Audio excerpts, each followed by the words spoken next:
Buenas noches tengan todos. Antes que nada, pues les agradezco que se hayan quedado a esta última conferencia y que hayan estado asistiendo a las demás que hemos presentado desde la mañana. Bueno, nuestra última conferencia es sobre un tema bastante interesante, una rama de la acústica que es acústica forense. Está a cargo del maestro Víctor Zamora, quien es especialista en control y automatización de sistemas, especialista en procesamiento digital de señales en el IPN, maestro en investigación criminal de ciencias forenses, entre muchas otras especializaciones. Y bueno, los dejo con él.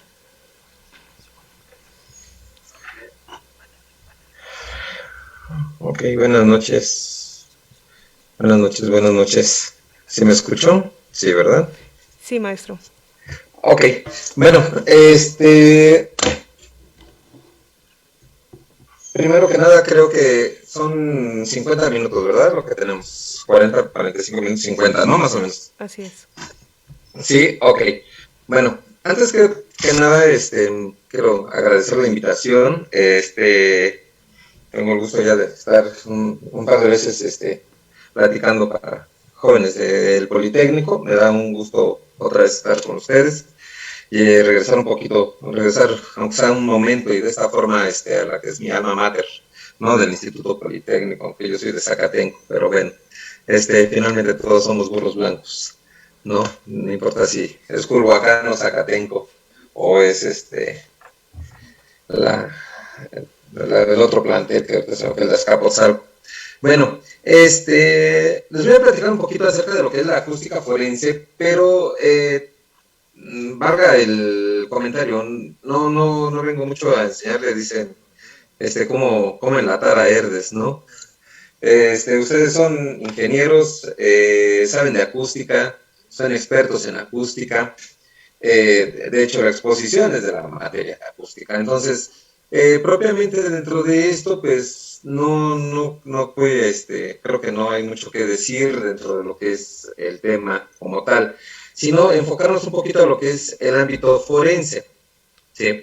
¿Cómo es que la acústica llega a estar en algo que tiene que ver o está implicado con las leyes, ¿sí? Con el derecho, con la justicia, con todo el quehacer de lo que es la resolución de casos que se investigan, que tienen mucho que ver en México, en el mundo, como casos de secuestro, extorsiones, corrupción, ¿no? Aquí en México se han dado casos muy importantes que han tenido que ver con acústica, que han tenido que ver con sonidos, como aquel caso muy sonado de hace unos años, el de un gobernador. Todo esto que les voy a platicar no es nada oculto ni mucho menos, ¿eh? Ustedes lo pueden constatar, lo pueden buscar en internet y ver. Todo esto es dato público. Obviamente yo no puedo dar información que no sea pública.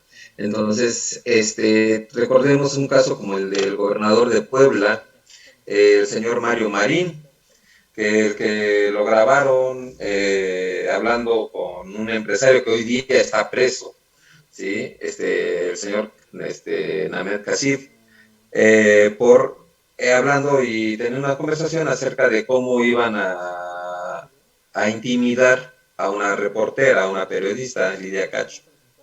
En este asunto, pues los graban y llega la grabación a los medios. Y el señor, el gobernador, tuvo a bien decir que si era él, pero no era su voz. Es así como que uno dice, ah, caray, eso, ¿cómo es posible, no? Sí soy yo, pero no soy yo, ¿no? Entonces ahí viene un revuelo, ¿no? En ese caso. Tenemos otro que hoy día está haciendo y está en litigio, sí, de hecho, pero ha sido muy público, el de la familia Wallace, que también se hubo grabaciones teóricamente ahí. Un asunto de Puebla que fue público apenas en estas elecciones, que de hecho hicieron hasta una conferencia de prensa diciendo que esas grabaciones no eran verídicas, que estaban falseadas. Ok, entonces tenemos casos como esos, ¿no? Donde interviene todo lo que es la voz de las personas. Voces que en un momento dado se autoinculpan o dicen algo que no tenían que decir y el meollo del asunto es determinar si esas voces pertenecen o no a quien se supone pertenecen, valga la redundancia. ¿Sí? Entonces son casos en que nosotros denominamos la identificación de locutores. ¿Sí? Tener que determinar si esa voz pertenece al sujeto que se supone, si es la misma fuente emisora. ¿Sí? Nosotros, en ámbito de ingeniería y demás, nosotros sabemos, dentro de la acústica, sabemos que cuando nosotros construimos una caja acústica, nosotros la calculamos, cálculos para hacer nuestra caja acústica, ¿cierto o no? ¿Sí? Nosotros sabemos que hacemos nuestros arreglos, compramos nuestras bocinas, ¿sí? O hasta nosotros mismos las enconamos, hacemos todo el diagrama, ¿no? Para que tengamos un bafle, ¿no? Con sus bocinas, con sus agudos, con sus graves, sus buffers, su tweeter, ¿sí? Y nosotros sabemos que el sonido que vamos a tener con base a esos cálculos, ¿sí? Decimos, a ver, yo hice este cálculo tal, y por ende voy a tener un resultado tal, ¿sí? Bueno, pues esos cálculos que nosotros hacemos y ese concepto que tenemos nosotros, lo llevamos y lo transportamos ahora a las personas, ¿sí? Nada más que las personas nosotros no las calculamos, ya están hechas. Pero lo que sí puede es una especie de ingeniería inversa, ¿sí? A través del producto determinar la fuente, a través del producto determinar cómo fue esa caja acústica, ¿sí? Qué características tenía, cómo vibraba, ¿sí? Entonces nosotros es lo que vamos a intentar, lo que intentamos hacer dentro de un ámbito de lo que es la identificación o reconocimiento de locutores.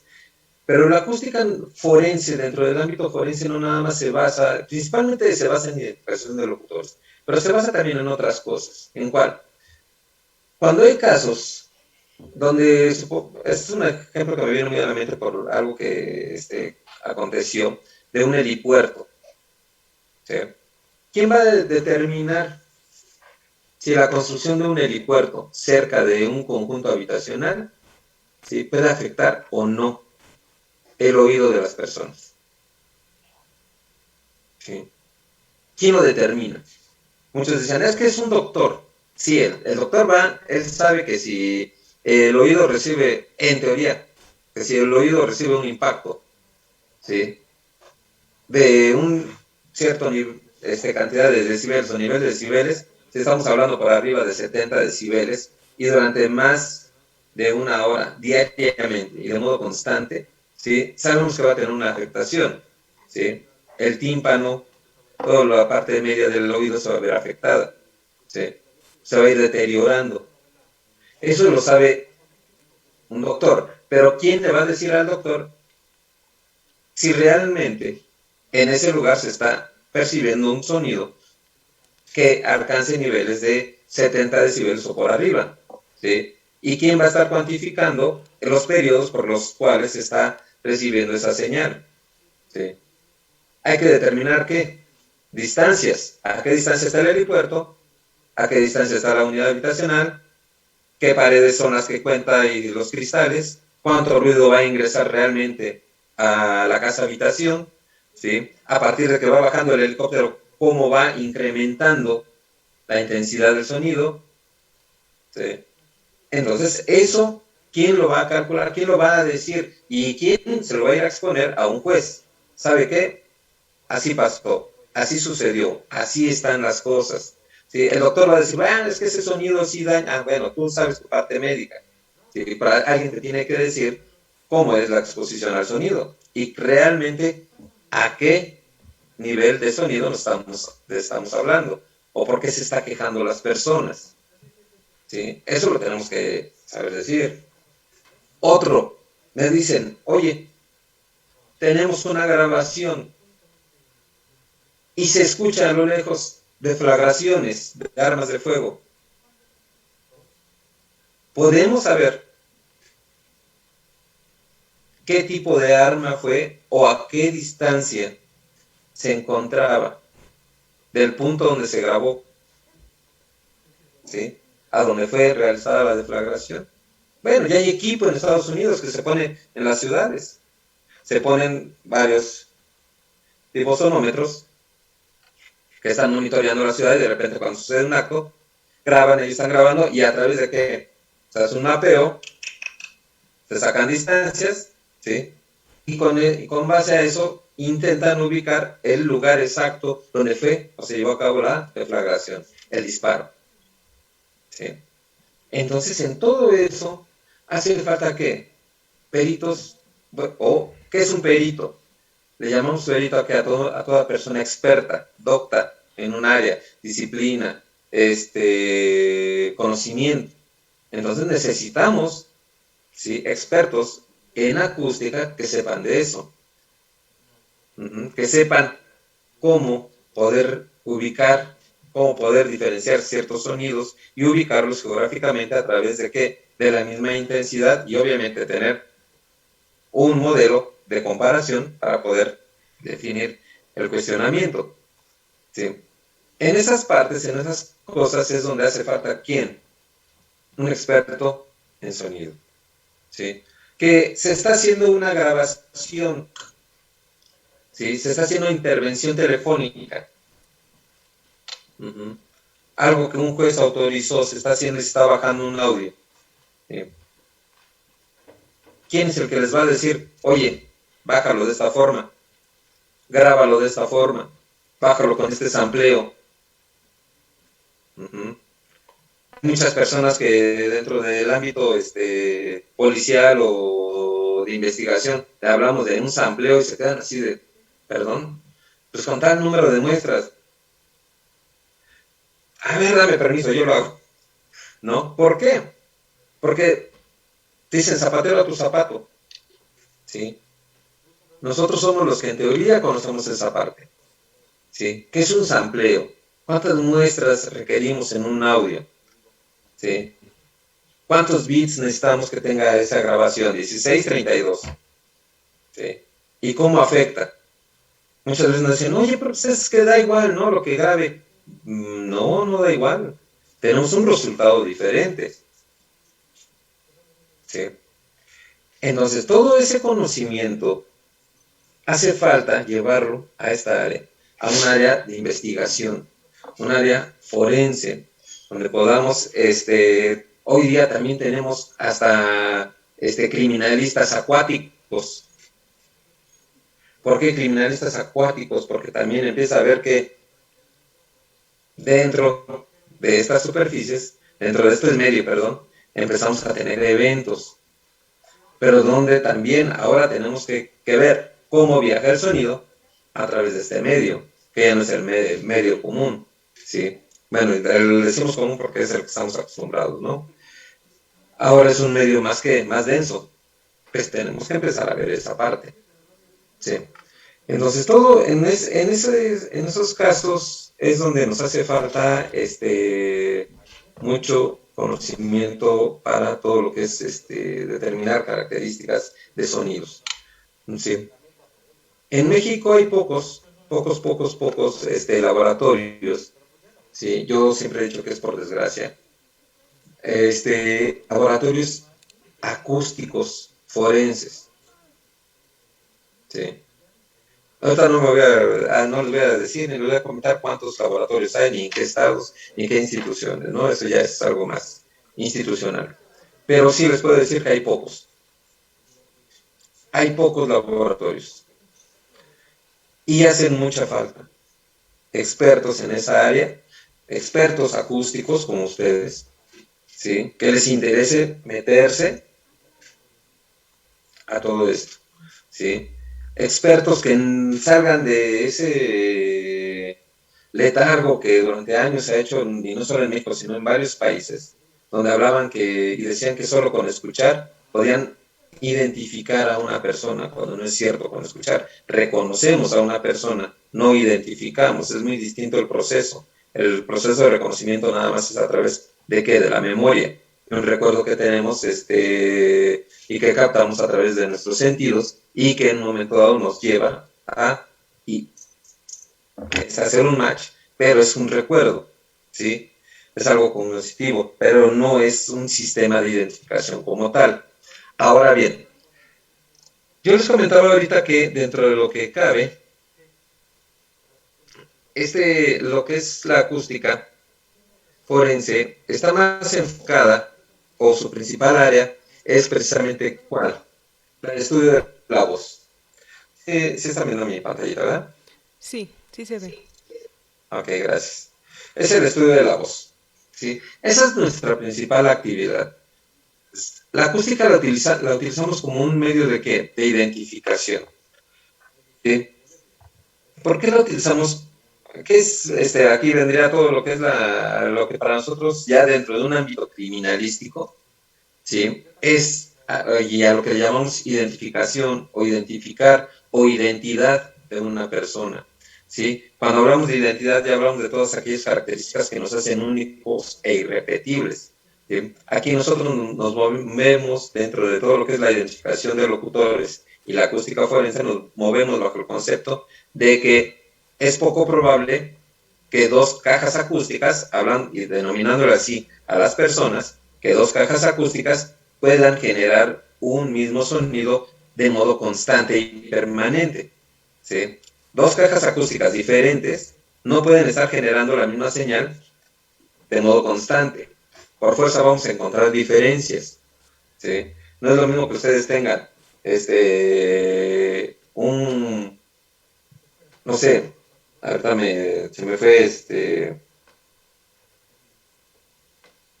les iba a poner un ejemplo, pero se me borró. Les iba a decir un bafle, ¿sí?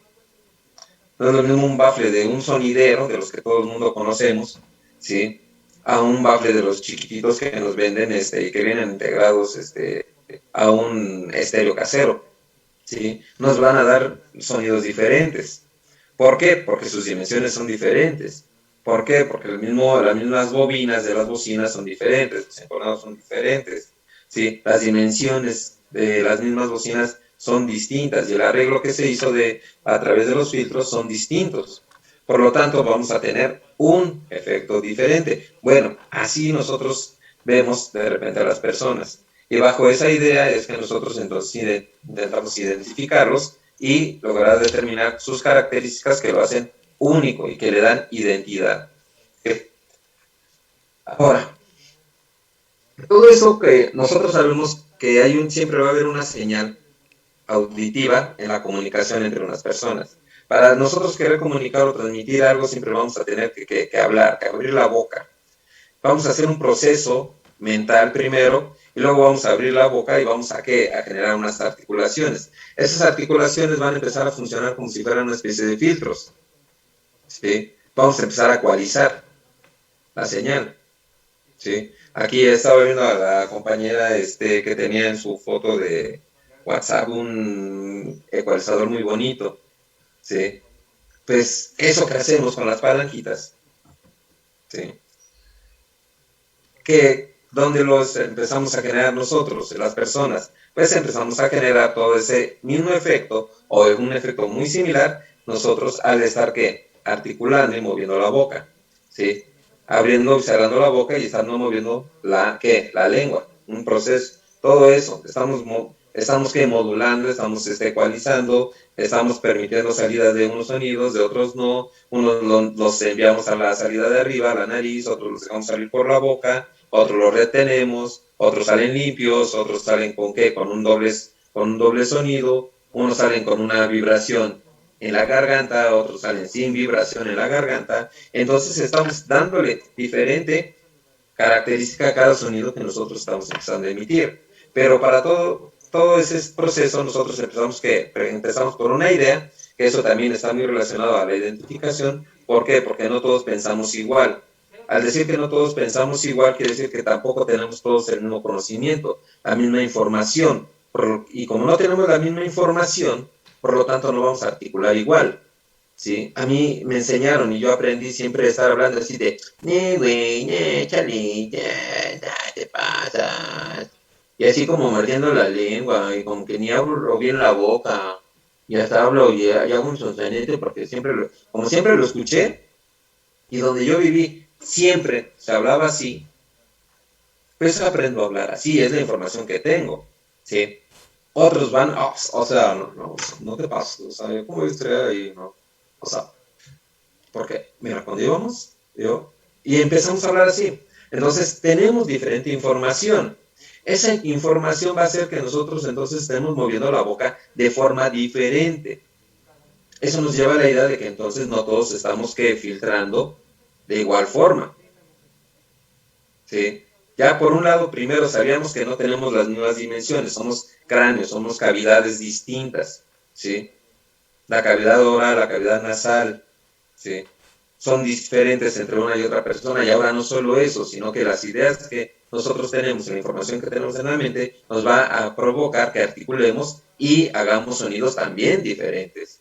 ¿Sí? Unos abrirán mucho la boca, otros no la abren, unos meten la lengua, otros no la meten, y así cada quien esté variado, ¿no? Y aquí viene una parte que es la que hace la diferencia entre lo que es la identificación y el reconocimiento. Cuando solo nosotros escuchamos esos sonidos y los introducimos a nuestros, se dice que solo estamos haciendo un proceso de reconocimiento. Estamos distinguiendo un sonido que nos parece familiar y le estamos dando que una ubicación en nuestra mente y le estamos poniendo nombre y apellido. Nosotros decimos, y vulgarmente todo el mundo dice, lo acabo de identificar, pero no es cierto, lo acabas de ¿qué? De reconocer.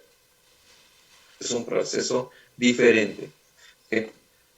Ahora, nosotros sabemos que en todo el aparato fonador, dentro del aparato fonador tenemos la zona de las cavidades.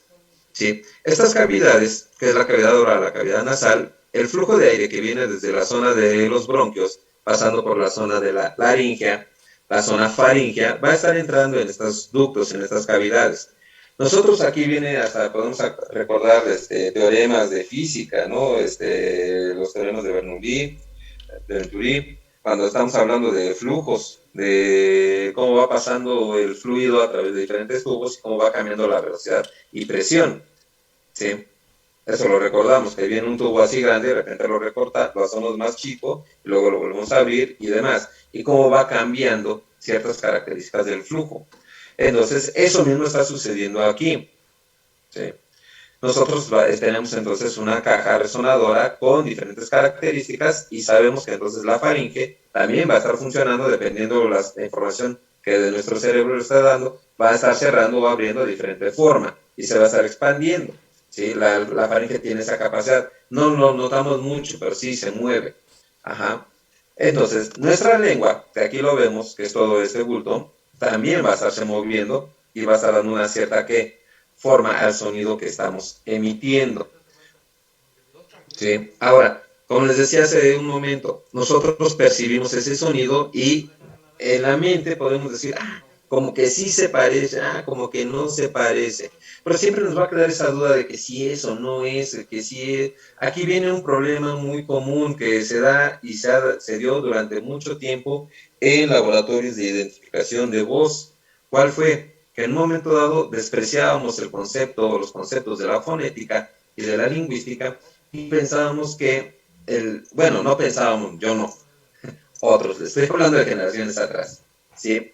Pensaban que porque tenían dos voces, las escuchaban, se parecían mucho y ya hacían dictámenes y yo les juro que yo llegué a leer en su momento, ya años atrás, llegué a leer dictámenes donde afirmaban que eran la misma persona, que porque se escuchaban, y así tácitamente decía, se escucha que son las mismas personas. ¿Sí? Dije, y hoy día lo leo y digo, wow, no, pobre gente, yo que esas personas que firmaron esos dictámenes les llevaba unos chocolates, ¿no? O algo.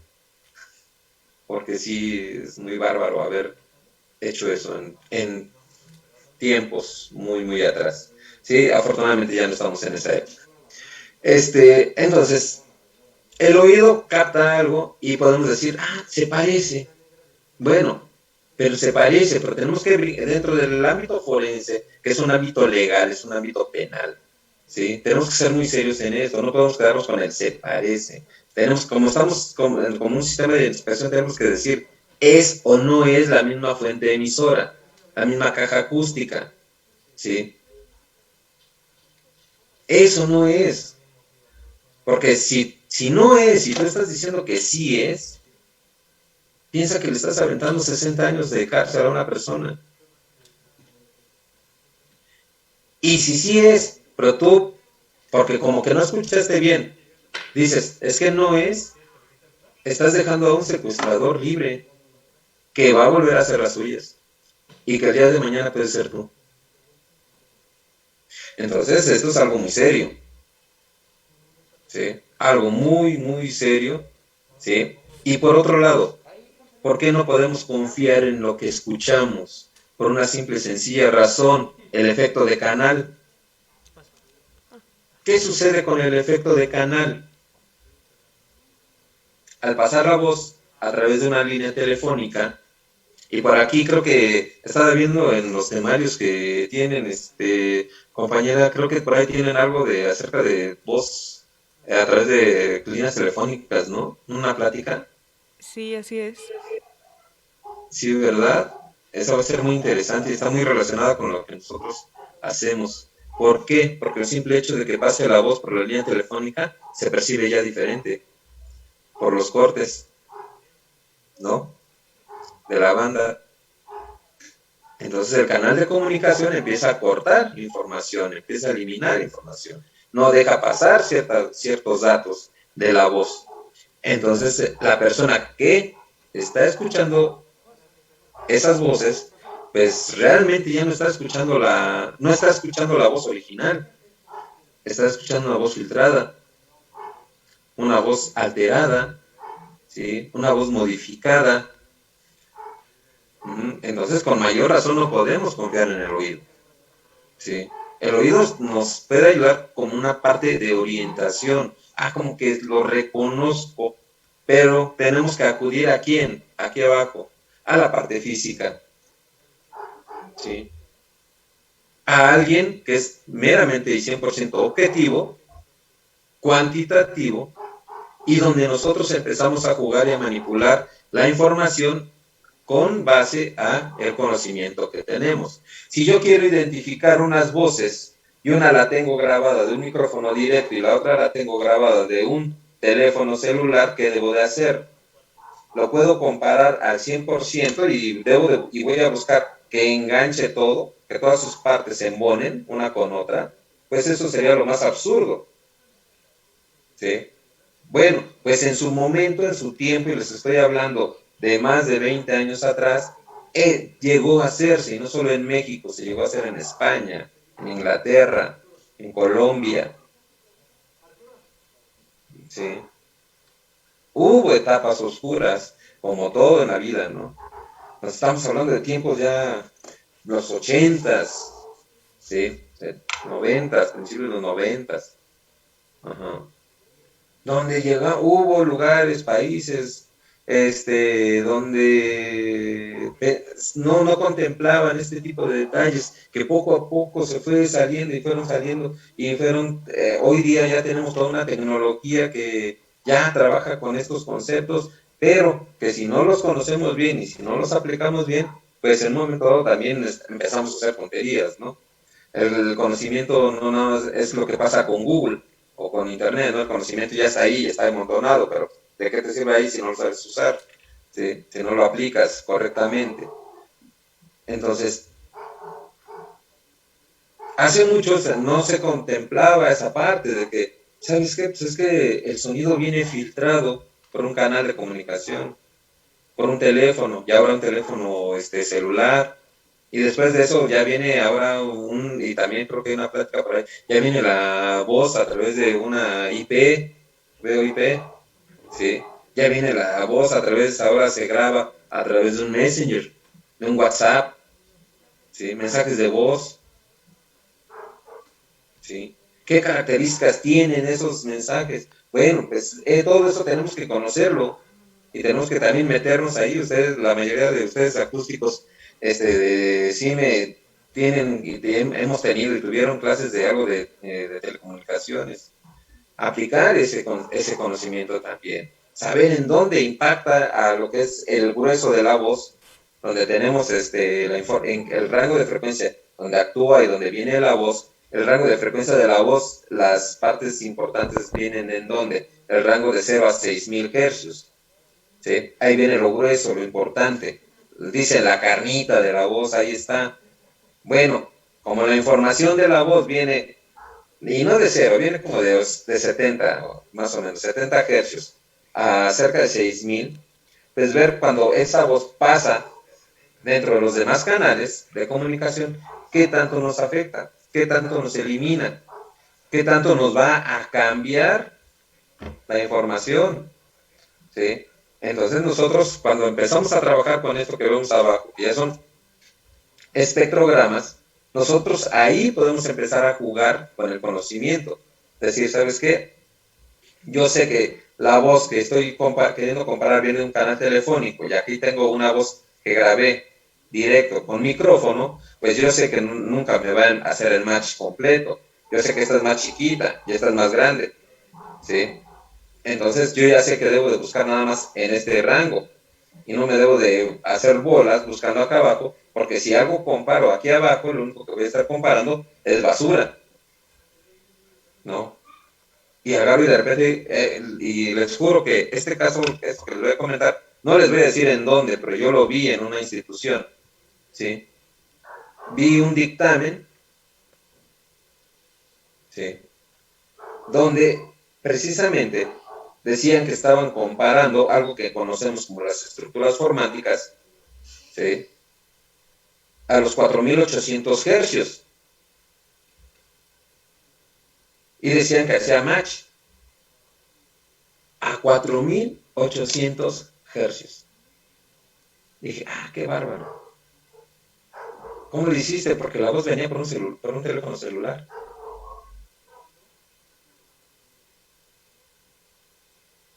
¿A qué voy con esto? Porque un teléfono celular, ¿hasta dónde abarca? ¿Hasta dónde llega? ¿Sí? Su canal. ¿Cuál es el nivel máximo de frecuencia? Es próximo a los 4000, no más. 3800. Entonces, como en ese dictamen que yo observé, ¿cómo era posible que tuviesen haciendo un comparativo y haciendo un match a 4000, arriba de los 4500 hercios? Eso era imposible. Simple y llanamente es imposible. ¿Por qué? Porque en un teléfono celular no deja pasar información ahí arriba. Pero así se dio las cosas. Entonces, todo ese conocimiento que nosotros tenemos lo tenemos que empezar a utilizar y utilizarlo bien. Y empezamos a jugar con espectros, ¿sí? Empezamos aquí a jugar con el ventaneo. También el ventaneo, sabemos cómo nos puede afectar el tamaño de la ventana y cómo, si no sabemos cuadrar el tamaño de la ventana con el desplazamiento, lo que estamos haciendo es deformar a nuestro espectro. Y lo que queríamos ver ya no lo vamos a ver nunca.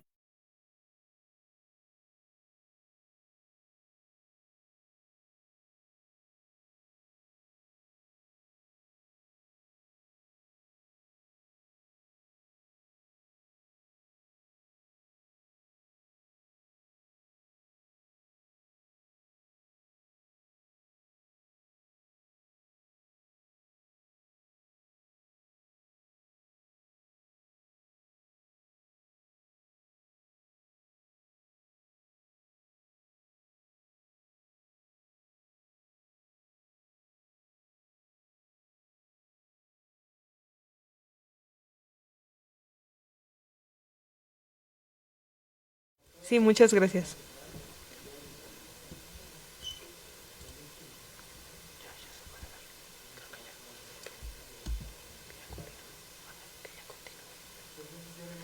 Maestro, si nos podría apoyar continuando, ya ve la pantalla.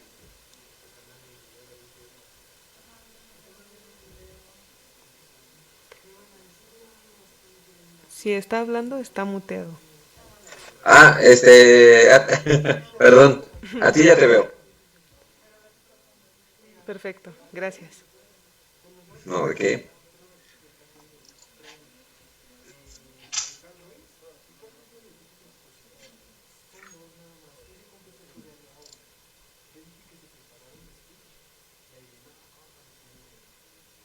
Este, una pregunta. ¿Sí han Dígame. visto que he estado cambiando de pantallas o no? Sí, sí se ha estado viendo su presentación. Ah, porque ahorita vi que como que tenía nada más, sí se ve aquí, ¿verdad? Se ve la diapositiva de la laringe y son dos Ajá. imágenes. Así es, muy Ah, y bien. sí se vieron las otras de las cavidades y todo eso. Sí, sí, todo bien. Sí, es que ahorita me aparece, lo vi así medio raro. Ok, aquí les comentaba que tenemos la laringe, ¿no? Bueno, me regreso tantito, en mi presentación. Claro, adelante. Aquí hablaba de que esta es toda nuestra caja, ¿no? Este es nuestro aparato fonador. Este es el que nos da todas las características del sonido que emitimos, ¿sí? Tenemos desde la zona de la potencia, la zona del fuelle, que es toda esta parte de abajo, donde está el diafragma, con los pulmones, ¿sí?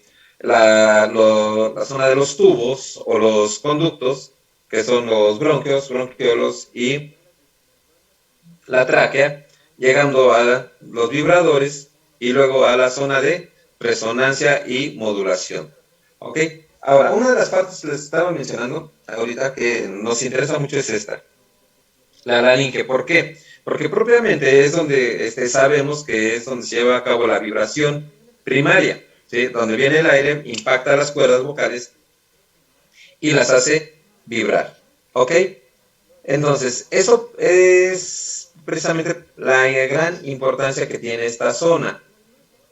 Les mencionaba que había un programa español que se llamaba Biometro que lo tenía el Instituto de, y mal no recuerdo, lo tiene el Instituto de Investigaciones Filológicas de la UNAM.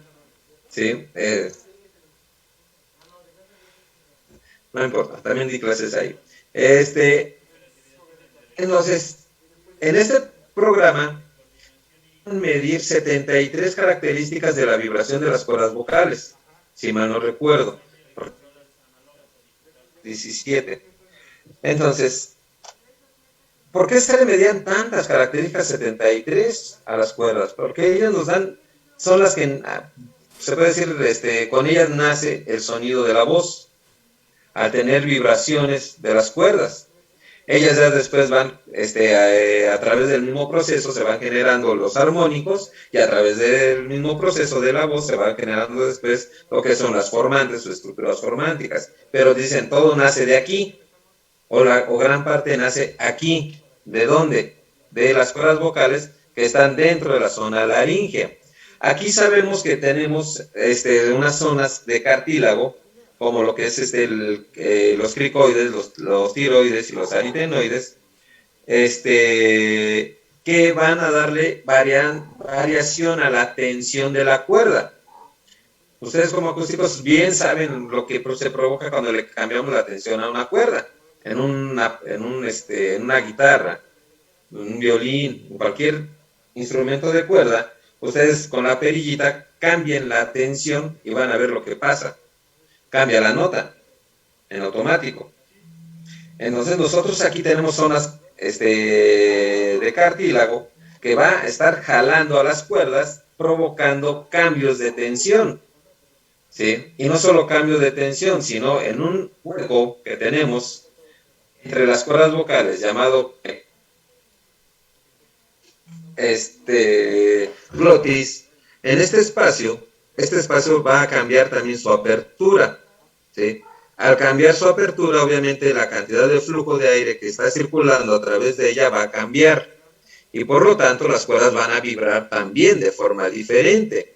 No es lo mismo que deje pasar la glotis libremente el aire a que le ponga resistencia. Mientras más resistencia le pone, ¿sí? ¿Qué va a pasar? Ay, me espantó mi perro, perdón. No pasa nada. Se alocó. Disculpen. No hay problema. Es el que me cuida. A ver, permítanme tantito. Claro.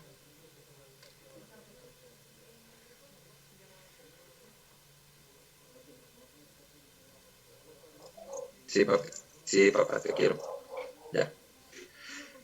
Entonces no es lo mismo, les comentaba, dejar pasar el aire completamente o ponerle resistencia. ¿sí? Y obviamente cuando más resistencia le ponemos, también aquí vemos la zona de los cartílagos, que son aquí en esta parte, que es el cricoide. Acá atrás tenemos a los aritenoides, que están jalando y van a provocar un cambio en la tensión de las cuerdas.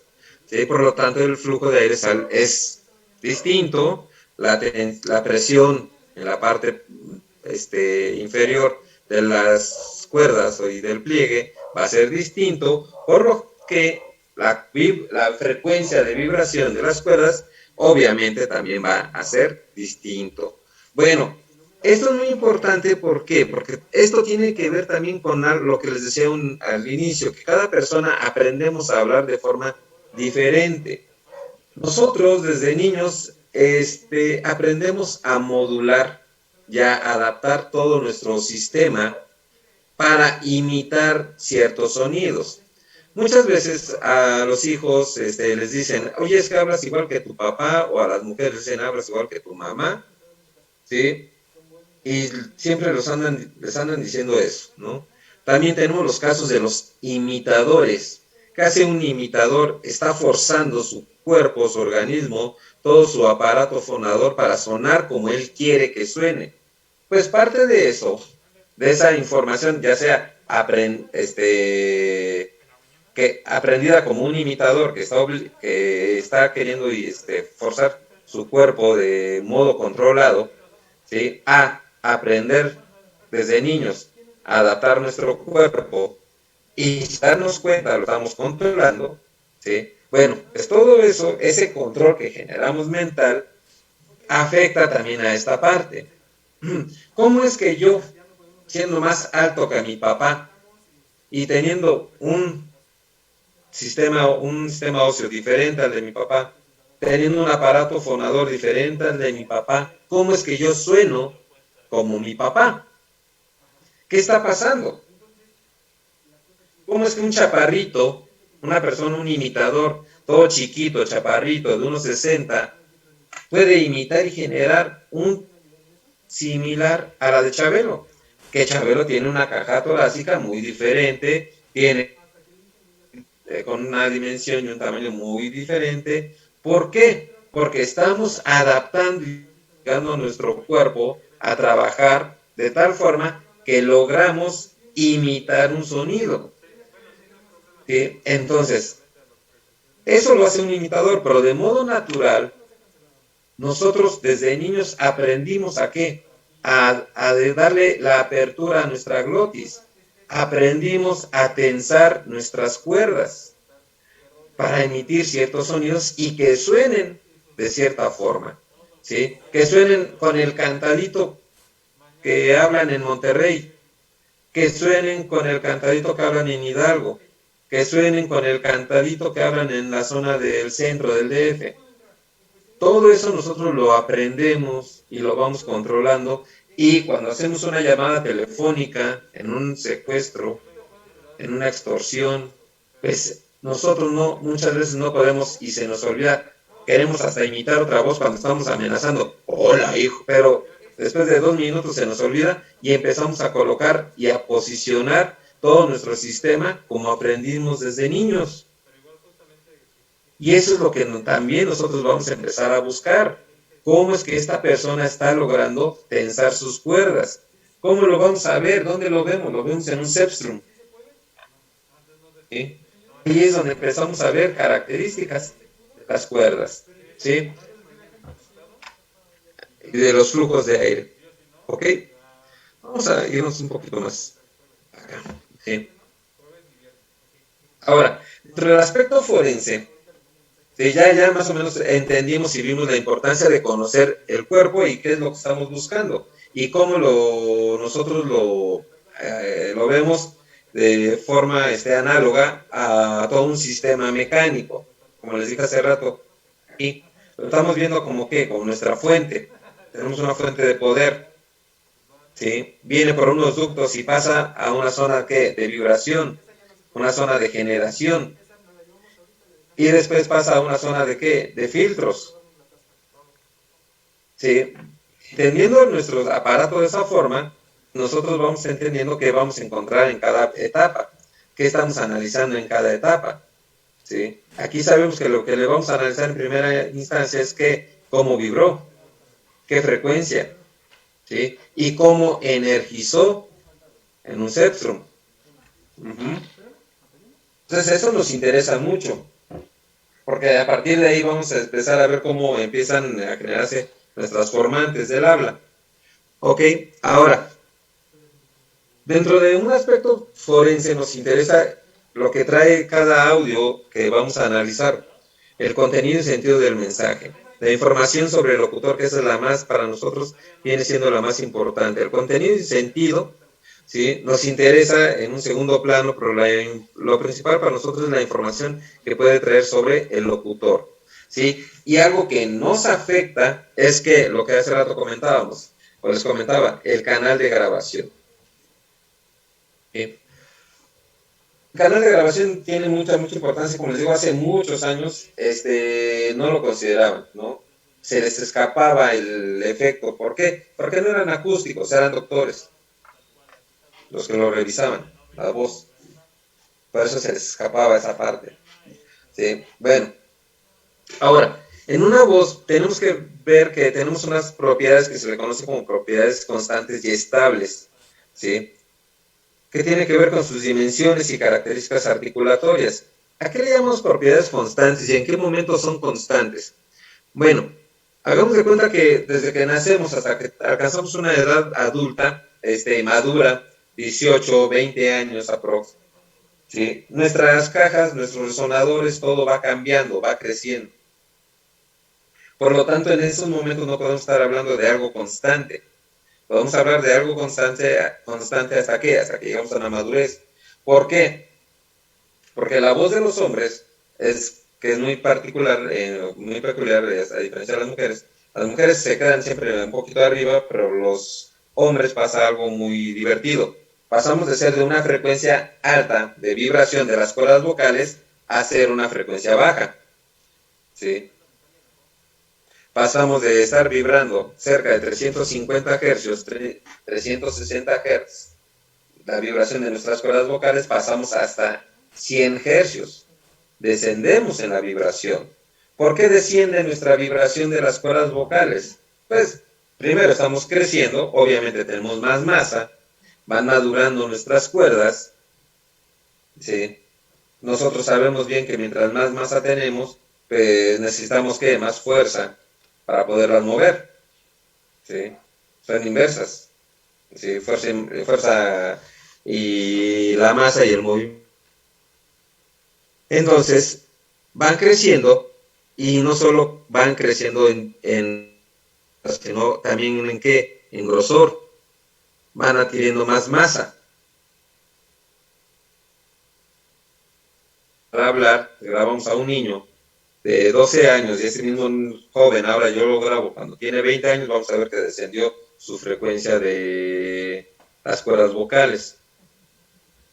Entonces no podemos hablar de algo estable en él, sino hasta que adquiere una edad ya madura, 20 años, donde sabemos que sus cavidades ya tienen una dimensión que van a variar muy poco, ¿sí? Pero tenemos otra, que son las características articulatorias. Por las características articulatorias también tenemos que tener mucho cuidado con ellas. ¿Por qué? Porque tampoco son constantes, ¿sí?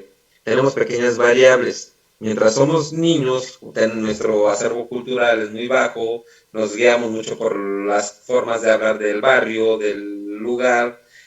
Cuando vamos creciendo, vamos viajando, aprendemos otros idiomas, aprendemos cómo hablan los de Sonora, Chihuahua, los del Pacífico, los del Golfo, y nos vamos adentrando y empezamos a adquirir nuevas formas. Va diversificándose nuestra forma de articular, ¿sí? Y eso también cuenta mucho para todo lo que nosotros queremos medir y cuantificar del habla y de los locutores.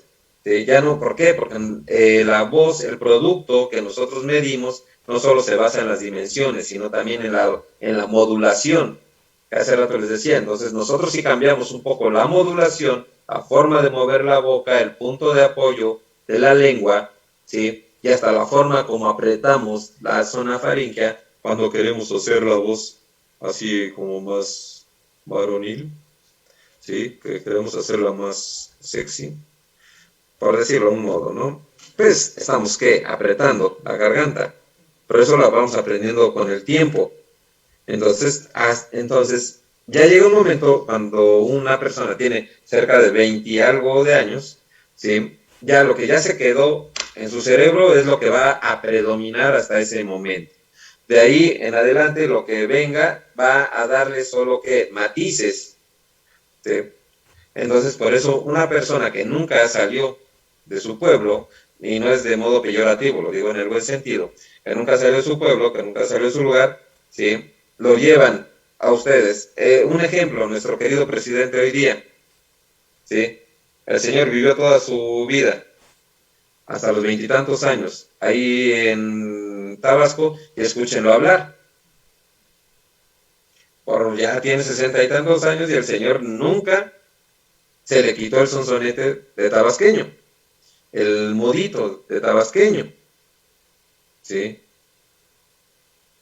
En cambio hay otras personas que sí tienen contacto con otros lados, ¿sí? El señor Felipe Calderón, ¿no? Que para bien, para mal fue el presidente de nosotros, ¿sí? El señor michoacano, pero yo lo escucho, yo también tengo familia, yo soy de por allá, lo escucho y no tiene nada de michoacano.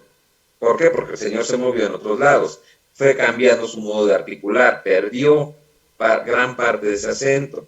Entonces, eso también lo tenemos que nosotros ver. ¿Por qué? Porque también esa forma de filtrar el sonido, de adaptar esas articulaciones, nos van a dar otras características. Eso sí, como les comentaba, por cuestiones ya psicológicas, ¿sí?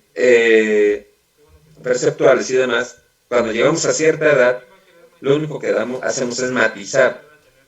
Ya cambia, es lo menos que va a cambiar la voz, aunque viajemos y aprendamos más idiomas. Lo importante es lo que está atrás, en esta etapa de niño a adolescente, que tanto viajemos, que tantas lenguas aprendamos, que tanto conocimiento y vamos cambiando nuestros modos de convivencia, ahí es donde se va a generar el cambio principal. Pero llegamos a una edad, 25 años aproximadamente, poco, nada más se va la voz a matizar, ¿sí? Entonces todo eso lo tenemos que tomar en cuenta. Ojo también, hay teorías que dicen que la forma de hablar y parte de nuestro organismo va a cambiar, ¿sí? Después de periodos aproximados de 5 a 7 años, ¿sí? Pero eso hay que verlo así, dicen en mi pueblo, con pincitas, ¿no? ¿Por qué? Porque sí puede cambiar, pero ¿qué tanto cambia que ya no sea posible una identificación? Uh-huh.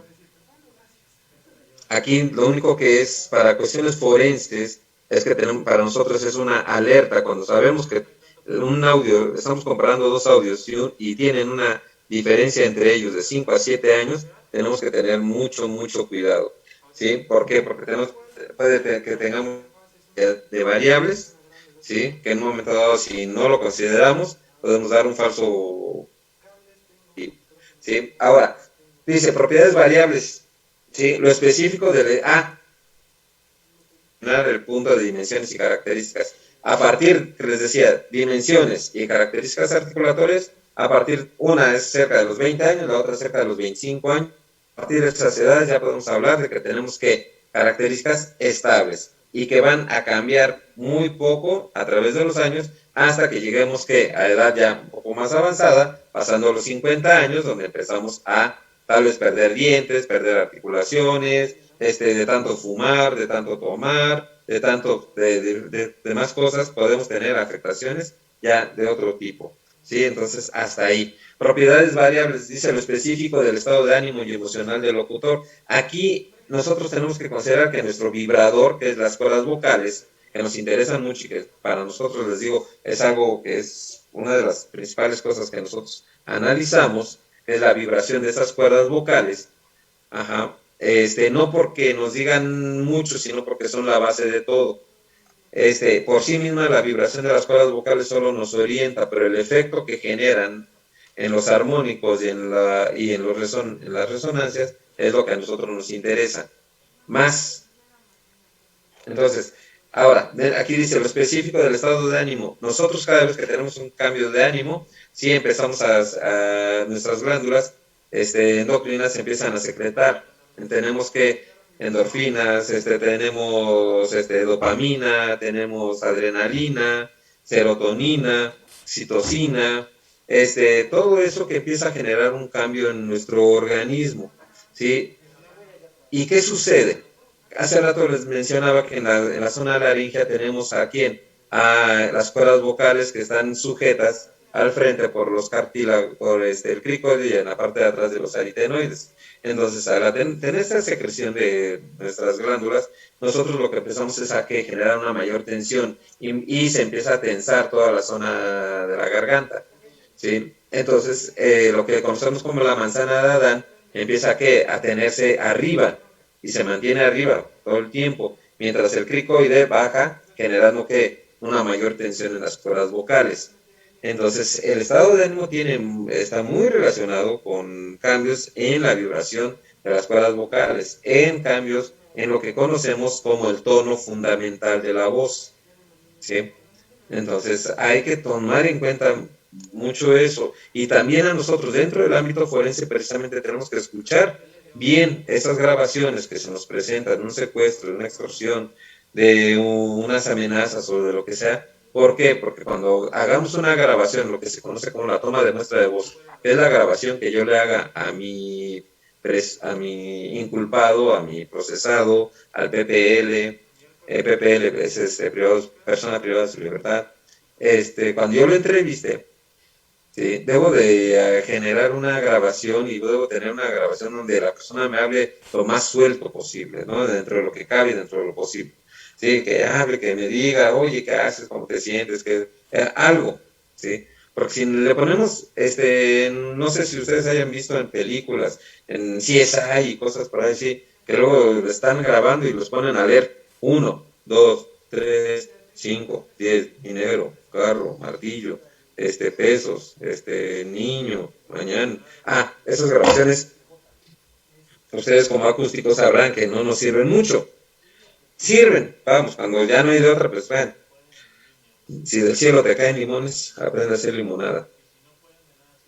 Pero nos va a costar más trabajo. Y en una de esas podemos dar un un resultado erróneo, perdón. ¿Sí? ¿Por qué? Porque la voz está controlada. Es como si tuviésemos un diapasón. La voz se convierte en un diapasón cuando estamos leyendo. Sí, cuando una persona está leyendo y nada más está repitiendo números, ¿sí? Letras, palabritas, A, E, I, pareciera que los convertimos en un diapasón. ¿Sí? ¿Cómo es un diapasón? Un aparato que nada más genera ¿qué? Una señal plana, en un solo valor de frecuencia. ¿Sí? Entonces necesita darse lectura de algo, digamos, muy similar a lo que contiene la grabación, o simplemente con que sea un sí, pues por decir un párrafo o algo así de corrido.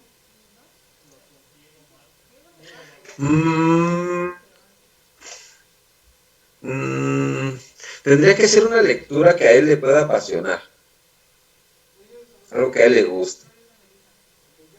Sí. Si fuera eso, podría ser.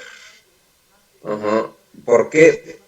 Pero sería de una lectura que a él le pueda apasionar, pero no una lectura de palabras que ya están dentro de la grabación. ¿Por qué? Porque puede ser violatorio de derechos humanos. Porque se parecería o se prestaría para pensar que estás tú haciendo que sí, él se autoinculpe. Porque él está diciendo esas palabras. Te voy a matar, hija de... ¿Sí? Entonces tú ya tienes una grabación donde él dice eso. Y él puede decir, pero es que tú la vas a presentar como que yo lo dije. Que le vas a hacer un montaje, vamos. ¿Sí? Por cierto, eso también es algo que se hace en acústica forense. Determinar si los audios son originales o no. ¿Sí? A través de la medición de armónicos estables, de frecuencia baja y demás. ¿Sí? Cambios en la fase, en el fondo. ¿ok? Pero bueno, ese es otro tema.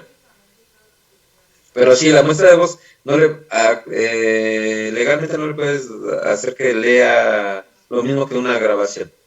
Puede ser violación de derechos humanos. Tenemos un Estado demasiado garantista, que ve y vela mucho por los derechos de los inculpados, ¿no? Es algo que a mí no, en lo personal no me termina. Siento que se exageró al querer proteger derechos humanos, nos fuimos a un extremo, ¿no? Pero bueno, eso ya será una clase de derecho. En este caso, lo que la muestra de voz es hacerlos hablar. Si tú les das una lectura, también le quitas tú la naturalidad, ¿no?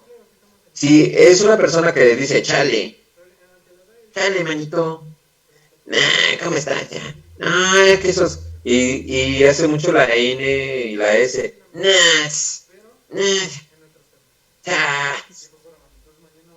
Si tú le das una lectura, ¿qué pasa? El cerebro trabaja más rápido que la boca, por lo general, ¿no? Aunque hay personas que les trabaja más rápido la boca que el cerebro, pero eso es otra cosa, ¿no? Por lo general, a todos nos funciona primero el cerebro y después la boca. Entonces el cerebro va a leer y está leyendo, está viendo las letritas y ya le está dando la orden al cuerpo de cómo articular. Y el cuerpo va a intentar de forma inconsciente articular lo mejor posible porque lo estás guiando. Y esa naturalidad, ese sonsonete, ese cantadito, o esos defectos lingüísticos que puede tener, como el decir hasta en vez de usted, o no dice ste, o palabras así cuando son de esas, dirían de las fuertes, ¿no? Cuando dicen pendejo, ¿no? Por lo general, una persona cuando habla muy rápido nunca dice la palabra completa de pendejo. Siempre nada más dice dejo.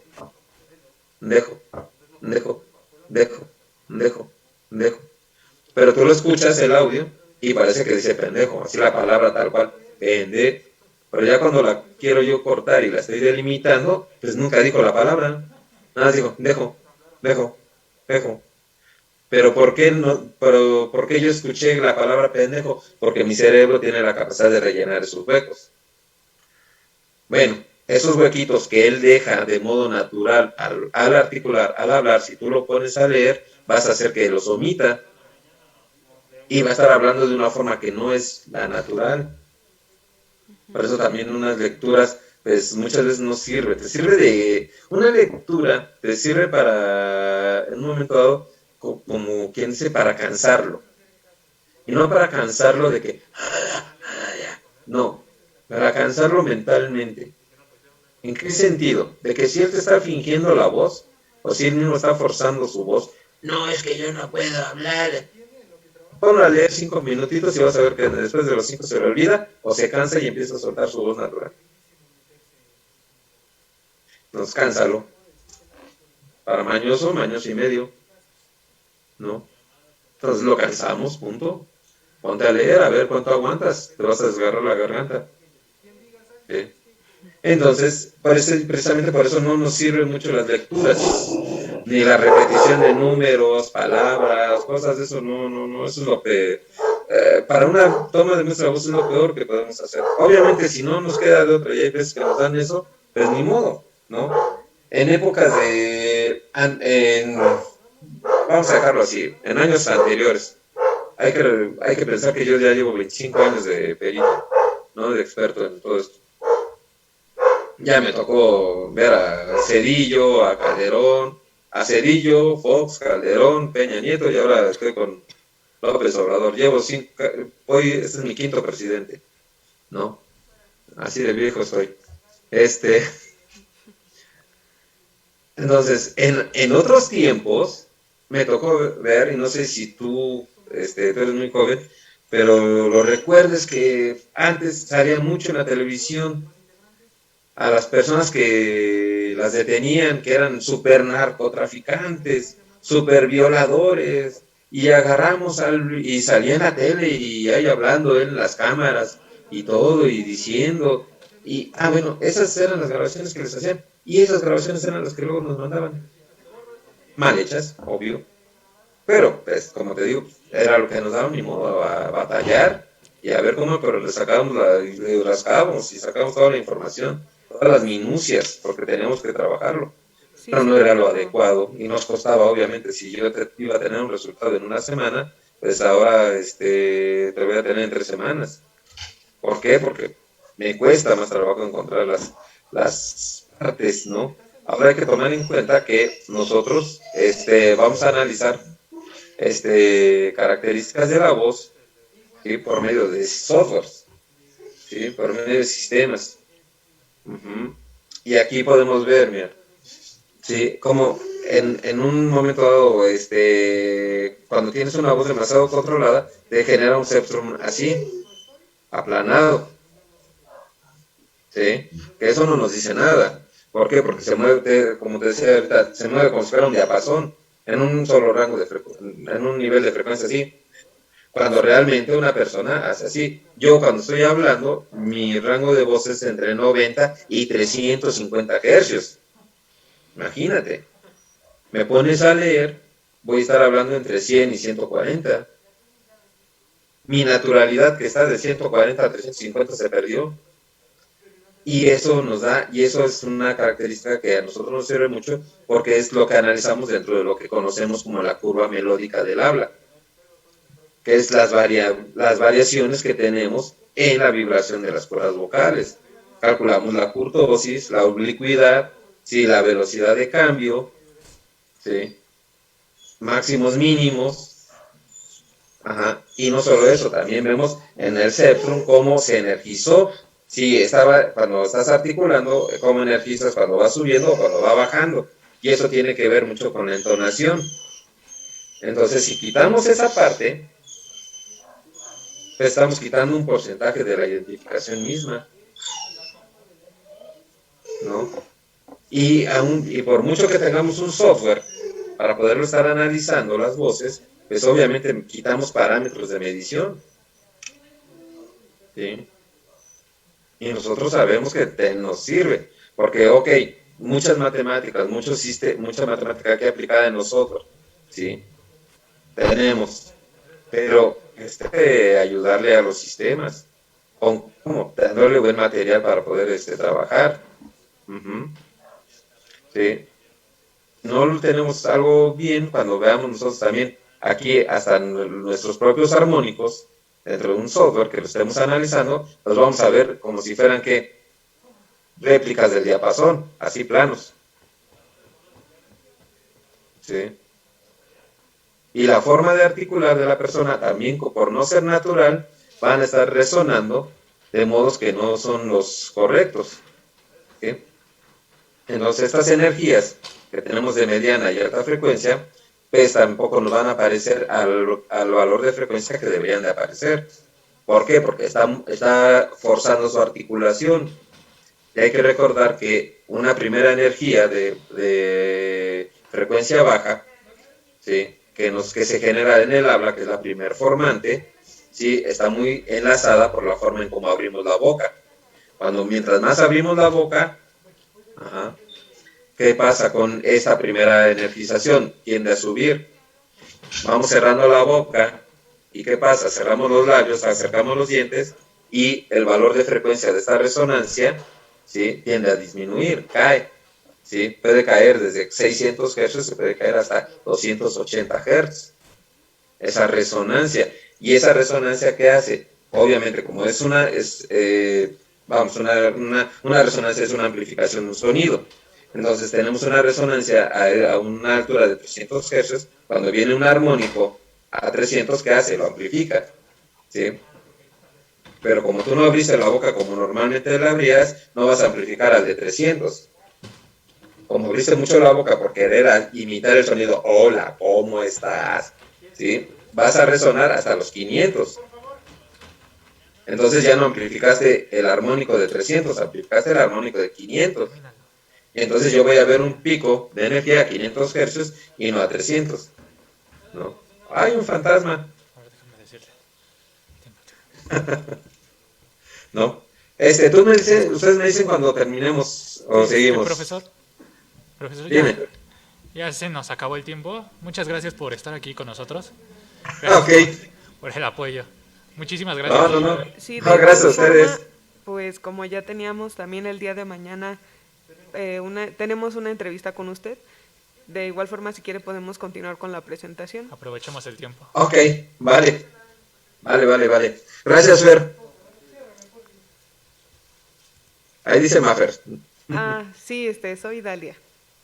Pero, Ah, ok. ¿Quién es Maffer? No sé. es otra de mis Bueno, compañeras. ok. Bueno, Dalia. Te agradezco mucho. No, gracias a usted, fue un honor tenerlo aquí. Muchísimas gracias. No, gracias a ustedes. Que estén bien. Buenas noches. Buenas noches. Igualmente. Bye.